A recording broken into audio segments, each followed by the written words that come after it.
Assalamualaikum warahmatullahi wabarakatuh.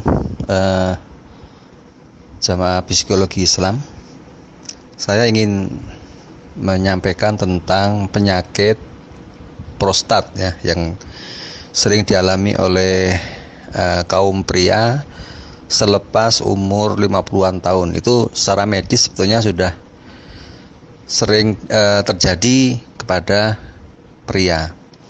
Nah, di dalam tinjauan medis, fungsi daripada prostat itu adalah dia berfungsi sebagai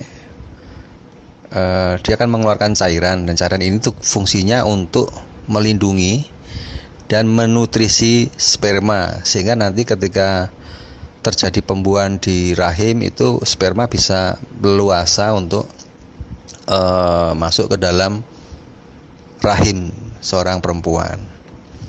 Nah, di sini ditinjau dari psikologi Islam, maka melindungi di sini, kemudian menutrisi sperma itu berkaitan dengan istri sebetulnya. Jadi mestinya seorang suami itu memiliki kewajiban melindungi, menafkahi, mengayomi, mendidik, menafkahi dan sebagainya kepada istri. Melindungi kekurangan marwahnya juga. Jadi tidak bisa diumbar kemana-mana. Kalau istri punya kesalahan ya jangan digunjingkan kemana-mana misalnya. Itu salah satunya. Sehingga ketika orang itu membiarkan istri berbuat salah, berbuat semaunya sendiri, mungkin sekali dua kali kita ingatkan tapi dia tetap membandel, kemudian kita biarkan, kita tidak mencegah istri untuk berbuat baik, memperbaiki diri dan sebagainya, kita tidak mau mencegahnya, maka lambat laun kita berpotensi terjadi gangguan prostat. Apalagi kita cuma jengkel, lihat istri berbuat salah kita jengkel, hanya bisa jengkel, takut untuk atau tidak mau atau enggan untuk mengingatkan istri bahwa itu salah, itu dosa, dia nggak mau. Karena nanti takut ribut, nanti takut rame. Nah, ini berpotensi menjadi penyakit prostat. Tapi jikalau kemudian jengkelnya itu diekspresikan dalam bentuk amarah yang kuat, emosi gitu, sehingga terjadi debat dengan istri atau rame dengan istri, nah ini bisa menjadi kanker prostat karena ada emosi di situ.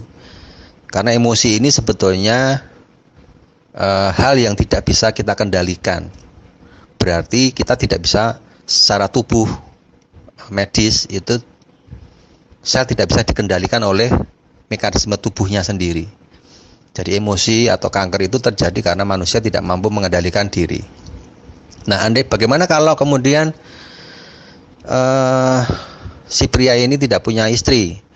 Maka hukumnya akan berlaku kepada orang tuanya. Karena dulu waktu dia masih single itu dia menjadi tanggung jawab orang tuanya. Tapi karena dia sudah menikah, maka kewajiban orang tua dialihkan kepada keluarga barunya itu. Nah, karena ini tidak punya keluarga atau masih single, maka kewajiban itu lari kepada kedua orang tuanya. Tanggung jawab kewajibannya kepada orang tuanya. Itu menunjukkan bahwa kesalahan ini kepada bapak atau ibunya. Mestinya seorang anak itu juga tidak boleh berani kepada kedua orang tuanya. Nggak boleh marah-marah kepada orang tuanya. Meskipun orang tuanya salah sekalipun nggak boleh, karena dilarang di dalam Islam. Nah, kenapa begitu? Karena seorang anak itu walaupun bagaimana juga harus menjaga marwah orang tua, martabat orang tua di mata masyarakat. Kalau seorang anak berani kepada orang tua di depan masyarakat, itu sudah namanya tidak melindungi harkat martabat orang tuanya. Oleh sebab itu, fungsi prostat tadi tidak bisa berlaku di sini kan, karena dia tidak bisa melindungi orang tua, harkat martabat orang tuanya. Jadi sesungguhnya fungsi prostat secara medis itu menggambarkan secara psikologis atau psikis berkaitan dengan perilaku seorang pria sehari-harinya ini. Nah, bagaimana cara untuk menyembuhkan penyakitnya?